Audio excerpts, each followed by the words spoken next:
Hey writer friends, welcome back to my channel. In today's video, I'll be sharing with you my top 5 mistakes that I made while querying my novel.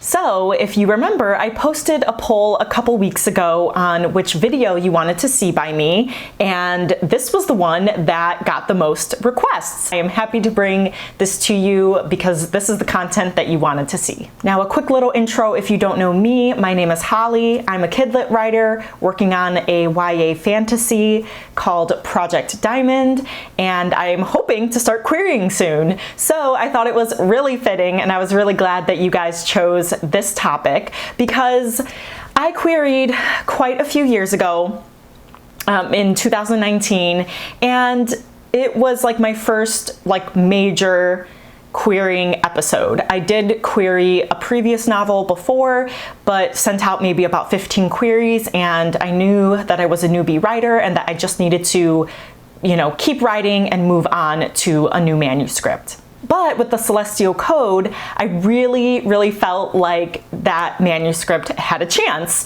And so I, went through a learning experience because I had never done it before. And you probably will experience some things while you're querying that, I don't mention, but it's going to be new, and hopefully I can prepare you guys so that you don't make the same mistakes that I did, because some of them are super cringe. So let's dive right into these, shall we? So mistake number 1 was that I sent out my very first query with a typo in the first sentence. Yeah, it was bad.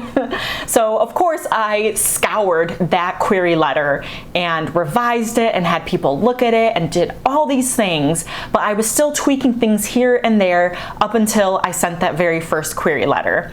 And so I actually changed the first sentence. I tweaked it just slightly, and that changed the grammar a little bit. I forget exactly what I said, but it made it so that I ended up with a typo, it didn't make sense, or there was a word that shouldn't have been there or something. And I sent the query, and when I saw it, I just about died. So of course I was freaking out and fixed it, but it was a dream agent that I had sent that very first query out to, which was crazy. Don't do that either. And so it was just it just was not a good way for me to start my querying journey, because I was like, well, this is going right in the slush pile. Now, thankfully, I learned months later that agents don't really care too much about a typo here or there, or if you spell their name wrong by accident. I mean, some agents will say that that's important to them, but the majority of agents that I follow on Twitter and on YouTube tell me that it is not a deal breaker, that they do care about the content of your manuscript and what's actually in the query letter. So good to know. Phew. But for your own sanity, please don't make any last minute changes. And if you do, please revise it and make sure that there are no typos so you're not freaking out. Mistake number 2 was that I thought an experienced agent was the most important thing. Now, from doing and redoing my agent query tracker, I realized that it might not be the most important thing. I sent out that query letter to a dream agent, quote unquote, because they had a very quick response rate, but they have this huge list and have a slew of experienced authors, and I'm just starting out. I'm this newbie. I don't know what I'm doing. I'm still green with my writing, even though it might be good enough to be published. So, it is a little bit harder to stand out for these more experienced agents. And some of them you can't even query. You have to get introduced to them or pitch them at a conference or something like that. So the biggest thing for me though, in realizing that it's not necessarily the experience that would make an agent write for me or mean that they would be good for me, is the fact that one of my favorite books of 2020 was A Song of Wraiths and Ruin by Roseanne A. Brown. And while I was doing my research on the author and finding out who her agent was, her agent is Carissa Robinson of Folio Literary Agency. And that was her first book deal. And I had found this when I was doing my research on Publishers Marketplace. And so I was like, wait, what? I love this book. How is it this agent's first acquisition? Like, it just blew my mind. So it really flipped a switch for me and made me realize that just because an agent's new doesn't mean that they're not good, doesn't mean that they aren't experienced, because I've also seen a lot of people go through internships at literary agencies, and I've seen how experienced they are, but they weren't a literary agent. They were just the assistant, but they did everything that the literary agent would do and are completely qualified. So to climb that ladder takes a long time, and it takes a special person to be an agent. So I am like, give me whoever is the best fit for me, who's going to champion my manuscript and who has the same values as me, because I also think that's very important. And there's also things to think about with pros and cons. Like, if I am one of those agents' first authors, then, you know, they're probably going to be able to devote a little more time to me, answer my questions, whether I want that through email or phone calls or Zoom or whatever. So it just kind of opens up a couple more avenues that might not be available if you have someone with a huge list. And speaking of lists, mistake number 3, I did not organize my agent list correctly at all. It was all over the place in 2 separate Word documents. Like, I didn't have a good way of tracking things, which is why I created a new agent query tracker spreadsheet, which you can find on my website. It's free if you are a subscriber. I actually haven't sent a newsletter email in a while, so you definitely will not get spammed by me.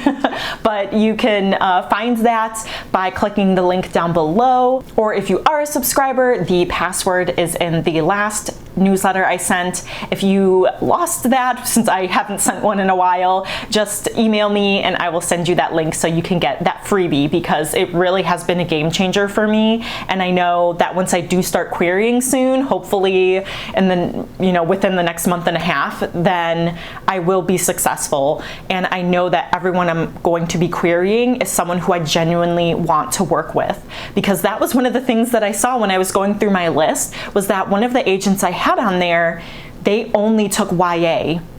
And I did note that, but I want to write middle grade, and the next novel I write, the first draft of, is going to be a middle grade. So it's just like, I was like, why would I just try to grab anyone? Like, you want to find whoever is the right fit. So really having a structured and organized list will help you be able to weed through and pick who you think will be a good match. Along with having that organized list, I didn't know whether I was going to be able to nudge an agent if they said, hey, I should respond within 2 months. If you haven't heard from me, feel free to send a follow-up email. Whereas other agents will say, you know, I will get to you, I get to emails in the order they are received. If you nudge me, then you're gonna go back to the bottom of the list. So, and there were some agents then who said, if you haven't heard from me in 2 months, that's an auto reject. So it was just like really hard for me to kind of organize that, to see who I could follow up with,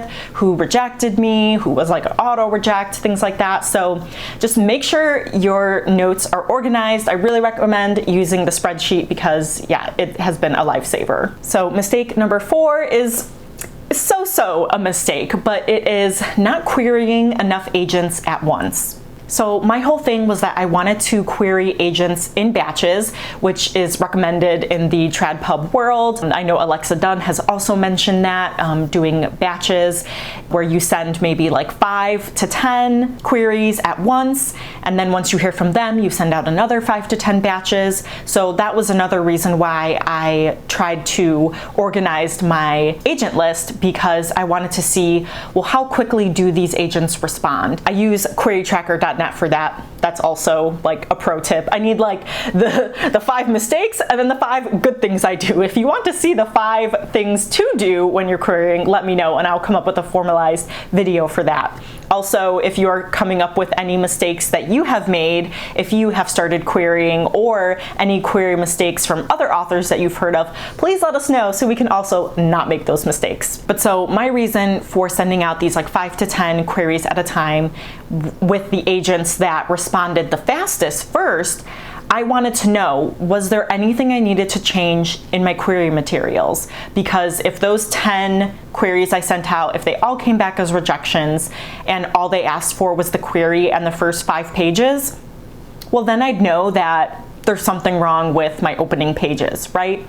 But the problem was that it took some of these agents a lot longer to respond back to me, longer than their average response time that was listed on querytracker.net. So it was hard for me because I kept hanging on, waiting and waiting and waiting and not sending out more queries in case I needed to tweak something. But in reality, I think I was just waiting around a little too long. So I feel like you kind of need to marry the two, where you're not sending out all 20 queries or 50 queries at the same time, but kind of pick and choose and see, you know, who you want to test the waters with, who will respond faster, who will actually give you a response, positive or negative, so you're not just kind of waiting in limbo with this, you know, rejected query that they are never going to let you know that they rejected it. So you're still waiting and not sending out more queries, so that you can kind of tweak things as needed, whether it's the query letter, the opening pages, last pages, the synopsis, whatever it is. So waiting too long for these agents also ties into mistake number 5. I queried for way too long. In the moment, I knew that I was trying to troubleshoot and really push and try to get the Celestial Code published because it was and still is the book of my heart. And I really had a good feeling about it.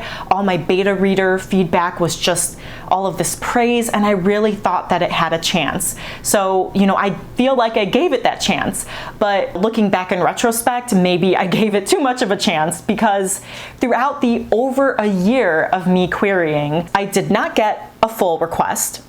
I did not get a partial request. Nothing. I got crickets. So that should have been a sign for me as I was consuming more content on YouTube and AuthorTube about querying and, you know, rejections and manuscript requests. I realized that I should have had some requests earlier on, even if it was just like 1 or 2, to know that like there was a chance for it and I was on the right track. But it took a whole year for me to realize that I wasn't getting any bites and this manuscript wasn't right for the market. And I did take a couple months to revise my opening pages and my query letter, and I submitted to Pitch Wars after I had been querying for a couple months and hadn't heard anything. So, you know, I think that that was okay to do, but I didn't get into that mentor program, and then I just kept trying to query. But I gave it a fighting chance, but I just think it took way too long. It's not like I was wasting my time. I learned a lot, and everything is always a learning experience and will help me grow when I start querying Project Diamond. And it can help you guys to not make the same mistakes as well. And I'm totally not saying to not query for a year, but at least for me, because I wasn't getting even a partial request, that was a sign that it wasn't that I wasn't finding the right agent, it's that this wasn't the right manuscript, whether it's for the time, for all of the agents I queried, or forever. But it just was something that I needed to keep in mind, and I think that you should keep in mind as well. So those were my top 5 mistakes I made querying my novel, Super Cringe. If you are currently in the query trenches or will be entering the query trenches like me soon, I will link up in the cards and down below the playlist I have about my querying adventures and other querying advice. Thanks so much for watching, and I'll see you guys next time. Bye!